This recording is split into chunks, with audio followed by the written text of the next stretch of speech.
I have been forcibly fed.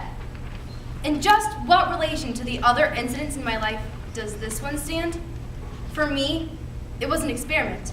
It was only tragic in my imagination, but it offered sensations poignant enough to help me understand what women today are suffering through. In 1919, the frail forms of women's bodies lay prostrate in lines of infirmary beds. However, this was no polio outbreak or smallpox epidemic. Rather, these women were infected with the right to vote. In the early 1900s, women had no power in American politics, and as an act of protest, these suffragists starved themselves. As a result, their families sent them to hospitals where they were fed against their will.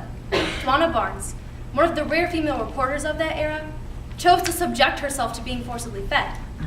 In her newspaper article, she shares her story. The hall they took me down was long and faintly lighted. I could hear the doctor walking ahead of me, stepping as all doctors step. It is not a sad or a mournful step. Perhaps it suggests suppressed satisfaction.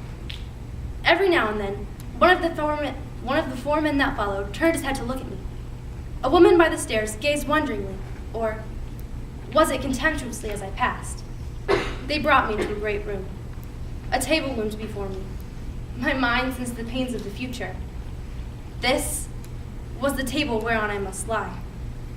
The doctor opened his bag, took out a small white cap, a heavy white gown, and a sheet, and laid them all upon the table. I shall be strictly professional, I reassured myself. If it be an ordeal, it is familiar to my sex at this time. Other women have suffered it before me. Surely I have as much nerve as my English sisters. And then I held myself steady. Or at least I thought so. Then I caught sight of my face in the glass. It was quite white, and I was swallowing convulsively. And then I knew my soul stood terrified before a little yard of red rubber tubing. The doctor told the men to help me upon the table. He was tying thin, twisted tapes about his arm. He was testing his instruments. Then he took the loose end of the sheet and began to bind me. Wrapped it round and round me, my arms tight to my sides so that I could not move. I lay in long, unbroken lines like a corpse. Unbroken, definite lines that stretched away beyond my vision, for I only saw the skyline. It was the most concentrated moment of my life. All of life's problems had been reduced to one simple act: to swallow or to choke. As I lay in passive revolt, a quizzical thought wandered across my mind. This, at least, is one photo that will never go into the family album. Oh, this ridiculous anxiety, I reassured myself. Pictures, the lights of the windows, pictures of a city skyline, the walls, the men, all went out into a great blank as the doctor leaned down. Then suddenly, the darkness broke into a blotch of light as he trailed the electric bulb up and down across my face, stopping to examine my throat to make sure I was fully capable of swallowing. He sprayed both nostrils with a mixture of cocaine and disinfectant. As it reached my throat, it burned and burned. Then I watched the picture as it rose in the hand of the doctor and hung. A devilish, inhuman menace. And it was the liquid food I was to have. It was milk, but I could not tell what it was, for all things are alike when they reach the stomach by a rubber tube. He had inserted the red tubing with the funnel at the end, through my nose and into the passages of my throat. It is utterly impossible to describe the anguish of it. The man's hands above my head tightened, and those at my hips and feet did the same. Unwanted visions of horror danced madly through my mind. Unsuspected nerves felt new pain that racked my face and bosom. They seared along my spine. They set my heart at catapultic plunging. In an instant that felt like an hour, the liquid finally reached my throat. It was ice cold, and so was the sweat that broke out upon my forehead.